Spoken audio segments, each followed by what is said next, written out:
Allegro is the biggest e-commerce platform in our part of Europe, and with almost 100 million offers and 40 million active users monthly, we are a go-to destination when it comes to online shopping in Poland. Also, one remark before we begin. We got plenty of references on our slides, so you don't need to take photos, you don't need to write them down. We will share slides with you. Yeah, we'll put them on Slack after the talk. Okay, so what is the problem that we want to solve? So ranking is the process of ordering list of documents. And it is especially important in our platform since we are not only a typical shop, but we are actually a marketplace. So for a given product, we actually have plenty of offers from multiple sellers. So it's important to put those that are relevant to the user for a given query as close to the top as possible. And learning to rank is a machine learning subfield where we try to optimize a list of documents in such a way that the relevant ones are as close to the top. And how do we know which ones are relevant? We can either get those labels from actual human experts, human subjects, to label documents and learn from that, or in practice, we can take advantage of what we gather from users' behavior. We can use implicit feedback to match those documents and extract relevance from this information. Okay, so how do we evaluate a ranking model? What metrics do we use? So those are the typical metrics used for ranking, and all of them are built in this way that they give a strong emphasis on the top positions. And for example, the NDCG, which is a normalized discounted cumulative gain, is adding a logarithmic discount for every position on the documents list. And yeah, so most of them, and this is what mostly differs those metrics from classical information retrieval, like precision or recall itself. Okay, now we'll share with you some information about typical learning to rank models. We usually divide them in 3 groups. We'll talk about Pointwise methods, Pairwise methods, and Listwise methods, starting obviously with the simplest approach. So in Pointwise approach, we look at documents in isolation. We don't try to compare documents with other documents, basically assess whether a given document would be relevant in given situation. So just document features and some context, let's say search phrase. There are multiple different ways how to model learning to rank in Pointwise manner, but we can train both relevance regressors and classifiers. And well, actually, because we cannot optimize NDCG directly, we optimize different metrics, but it has been shown that perfect classifier would lead to perfect ranker, and DCG actually has been shown to be lower bounded by square root of classification error. All right, now something about pairwise approaches. So in this case, we look at pairs of documents and try to model precedence relationships. Because in this framework, we look at pairs, we can actually get some better results, actually way better than in case of Pointwise approach. And obviously, there's plenty of methods. You can see references on the slide. But basically, we just look at pairs of documents and compute some loss. And for different approaches, we use different losses. So for example, RankNet, which is probably one of the most known examples when it comes to pairwise methods, uses logistic loss. SVM rank or rank SVM uses hinge loss, and exponential loss is used in case of rank boost. Okay, we come to the last approach, that is a listwise one. Well, we try to optimize the whole result list at once. So those methods, the pairwise and listwise methods, usually differ a bit. You can see on the right an example of 2 documents list, which are totally different in terms of a pairwise number of pairwise errors and the value of a listwise metric here, NDCG. And you can even see the gradients that could be formed by Pairwise and the Listwise algorithm, they are totally different. Those algorithms try to optimize different things first.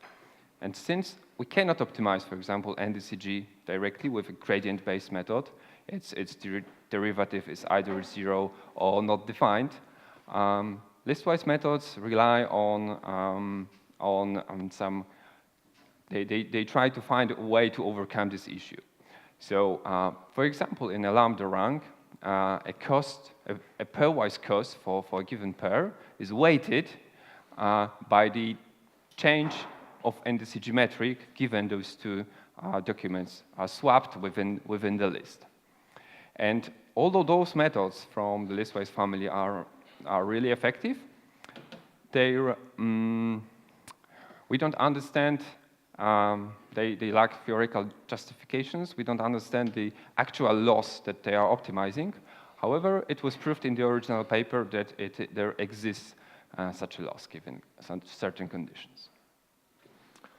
Recently, there was a paper published by, I'm not sure, but probably by guys from Google AI, which showed a new approach. They named it Lambda loss. And their formulation is basically another way to define ranking losses in probabilistic manner. And that's the equation that you can see on the slide. What we try to do is that we want to maximize probability py given s, where basically that's probability of document being relevant given some score. Besides that, we have some hidden latent variable that's pi, and that denotes list permutation. So basically, when we look at those two conditional probabilities and we try to model them differently, we can create a broad range of different ranking losses. And we can start with something simple and create logistic loss that is known from RankNet. But authors actually presented some new losses for Listwise approach, which actually is state-of-the-art on a range of different ranking benchmarks. Okay, the classification that we are relying on so far is based on the loss function that is used in every method, so in a pointwise, pairwise, and listwise. What is common for most of those methods is that they still use a pointwise scoring function. So it's a scoring function that assigns a score ultimately for a document, takes just one document and outputs a score, which is just used for sorting. And recently, a method called groupwise scoring function was proposed, which to calculate a score for any particular document takes as an input scores of all the documents from some group and use dependencies between them just to calculate the score. And in a direct and naive formulation, this model has a factorial complexity. Sampling procedures are applied for fast and approximate solution. And yet still, they showed that adding the feature calculated by this groupwise scoring function to a Lambda mart model in a kind of a stacking approach improves the result of the original ranking. Okay, when working with learning to rank, you can use one of the developed libraries for it. So most of the well-known boosting tools have a ranking scenario implemented in there. So an XGBoost has both pairwise and Lambda mart losses implemented. CatBoost has their own algorithm called Yeti rank and multiple more for ranking. You can use LightGBM as well. And recently, a neural network-based library in TensorFlow called TF ranking was released.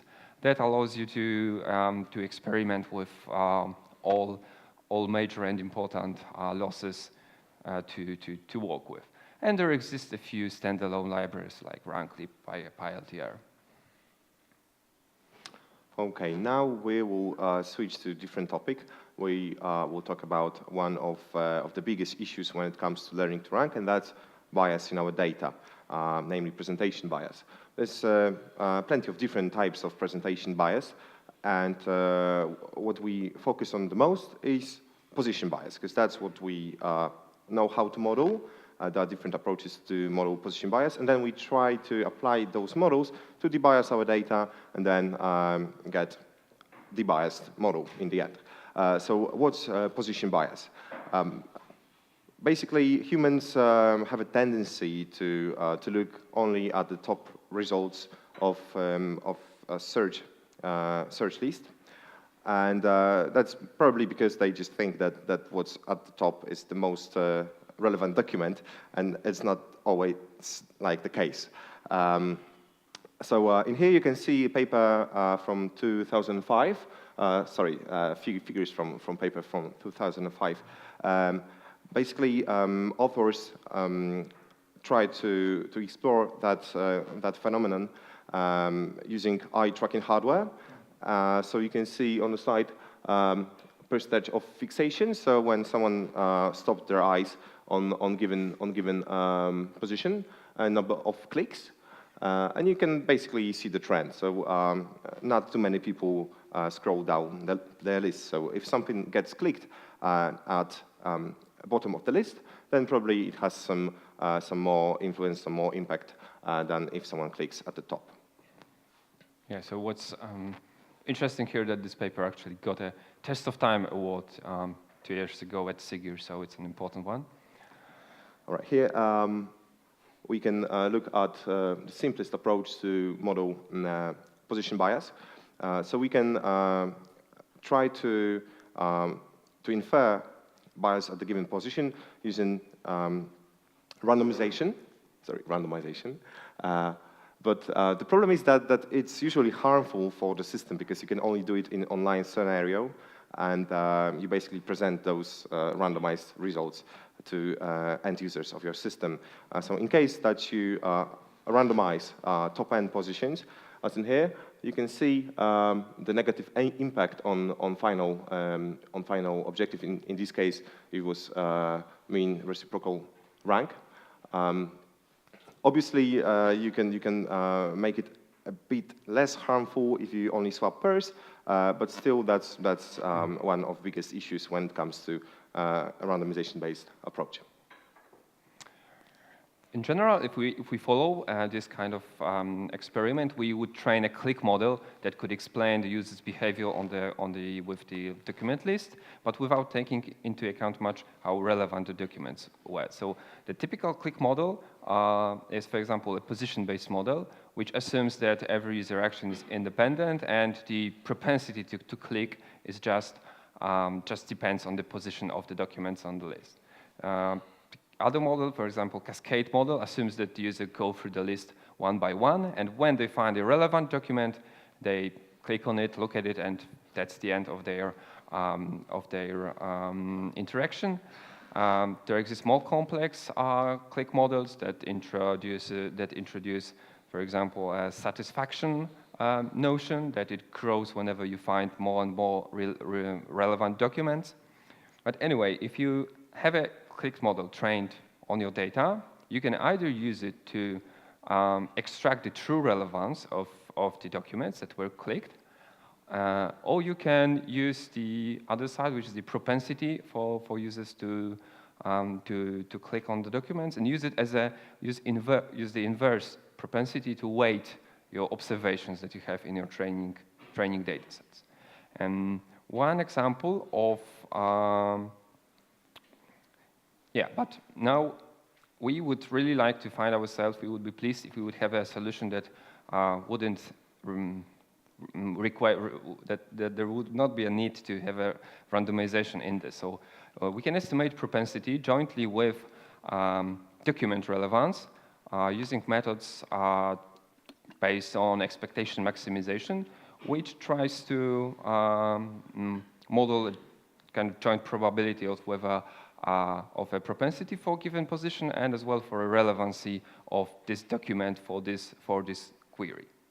Another approach based on a deep neural nets is to train at the same time jointly a propensity model and a ranking model on the same data set. With this, we are then robust to a possible shift in the bias if we use the same data for both. And authors showed that this dual learning algorithm is better than any other previously mentioned way of reducing the bias in the dataset. Okay, now we'll talk a bit of how we implemented some of these methods in production in our Allegro search. So first, before we could start doing any modeling, we needed to collect our data sets, and you can probably expect that doing so in such a large site as Allegro wasn't too easy. But basically, we needed to join plenty of diverse data sources so that we had some information about offers, about users. So we are also interested in personalization. Obviously, we needed some search context, like search phrase. And we wanted to collect implicit feedback, so clicks or transactions. And we mostly relied on aggregate data sources. And that's because we have data curation teams which work on such tasks, but not all data was available to us. So we also needed to recreate some data sets purely from raw Kafka events, and Kafka is our internal message bus. Currently, we are gathering roughly 200 million observations daily. We decided to use XGBoost for our model with rank pairwise loss. Why rank pairwise and not listwise? Well, the decision about XGBoost is quite old, and that's now tied to production. But rank listwise in XGBoost usually doesn't work as well, even though it's based on Lambda rank, or actually Lambda mart. Basically, it didn't work as good in our scenario. We also wanted to move from like early experimentation and doing everything in Jupyter notebooks. So we recreated all of our code in plenty of packages, which we use for dataset preparation and model training, validation as well. And that allows us to do like fast experimentation, hyperparameters tuning, which occurred to be really crucial to final model performance. So we used Bayesian optimization to tune plenty of different hyperparameters of XGBoost. You can see it listed on the slide. What's really interesting is that we started off with rather large models that were exceeding 1,000 trees. Then we started to shrink those models so that we could have better performance in online scenario, and it occurred that proper hyperparameter tuning leads to really good results, almost on par with those larger models, given proper hyperparameter tuning. We also wanted to know which features are important, mostly because even though we do lots of experimentation in offline setting, bringing those features to production is really costly. So we want to bring only features that actually matter in our case. So we started off with typical metrics for tree-based models like cover, weight, and gain. And those didn't correlate well with NDCG gains that we saw in our offline experiments. So we investigated some more advanced methods, namely LIME, that's local interpretable model agnostic explanations, and SHAP, which stands for Sharpe additive explanations. Currently, we are using SHAP to assess feature importance in our models. Okay, using an XGBoost-based gradient-boosted trees-based model kind of limits our option to include high-dimensional data, to include images, textual features. So before going into an SGD-based approach, an end-to-end model that could include those, we decided to try some feature engineering with an auxiliary models.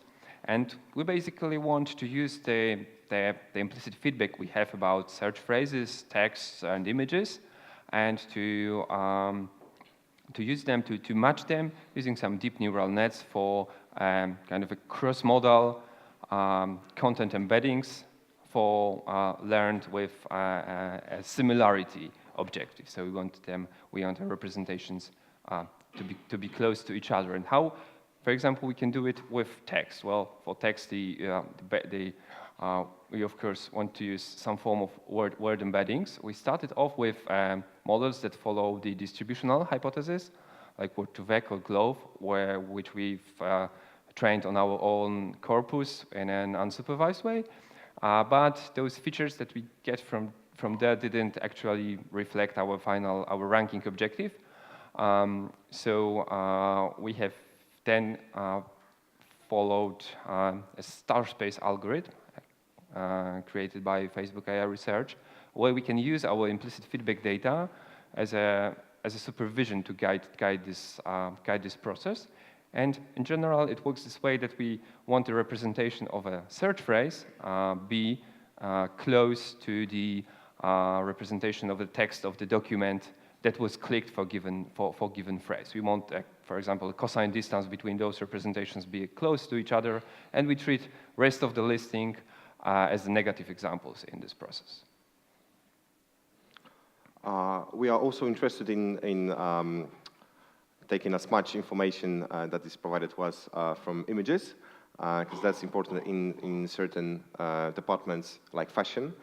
And we started off with inferring image representations using pre-trained neural nets, the ones that were pre-trained on ImageNet dataset. Obviously, that worked, as always, but it was not specifically tailored for our use case. But it provided us with some increase of performance in offline testing. But creating good general image representations would be applicable in plenty of different areas within our company. It's not only about ranking. So we decided to work on some different approaches. Obviously, we went for a supervised one, trying to provide supervision with some additional context that we have, let's say offer attributes or categories, and that actually works well. But we also wanted to try to use some unsupervised learning methods, actually the ones that are based on adversarial approach, and we also tried VAEs. And those embeddings that we got from those methods were actually way superior to the ones that we got from pre-trained models. Now a few words about deployment. So the biggest problem in case of Allegro is the amount of traffic that we have. We have thousands of requests per second to our search engine in peak periods. So we needed to develop a solution that is based on multi-stage ranking. So how it works? First, we have a query. Someone types in some query. That goes straight to our text-based search engine, which is Solar in our case, which is fed with some ranking static scores per each offer, which are computed every day, every hour actually. And those static ranking scores are based on ranking model, which is trained with learning to rank algorithms, obviously, based on historical data, but it only requires and uses static features so that it might be statically evaluated. Based on those scores, we can then rank our documents list, and that's our initial ranking. But then we want to apply some additional contextual features like search phrase or some user features, and that is being applied in our re-ranking engine, but it's applied only to top N documents of results list. And re-ranking engine uses different model, that's re-ranking model, which is also trained with learning to rank, but it basically uses broader set of features. And in the end, we get our re-ranked list of documents. Okay, one challenge that we faced is that due to some divergence between our online and offline data pipelines, the way we collect data for training relied on some daily aggregates, and the way we predict at runtime is using like as frequent data as possible. So we needed to convert our domain objects into feature vectors in the same way we do it. And while we are working on a streamlined solution for this problem, in the meantime, we employed a verification procedure that works like this, that it compares the feature distributions between our training data sets and what we have in our production database, as well as model predictions for some sample of data. And we compare those distributions whenever there is any change in the feature set. Okay, we are coming close to the end of our talk, and we would like to share with you our results. So, training our models, we observed satisfying improvement in the NDCG metric. The same model, when deployed to production, gave even better improvement. And it told us that it's really important to strive even for a small increment, because it occurred to get amplified when deployed to production. So that will be it from our side. Thank you for your attention and open questions.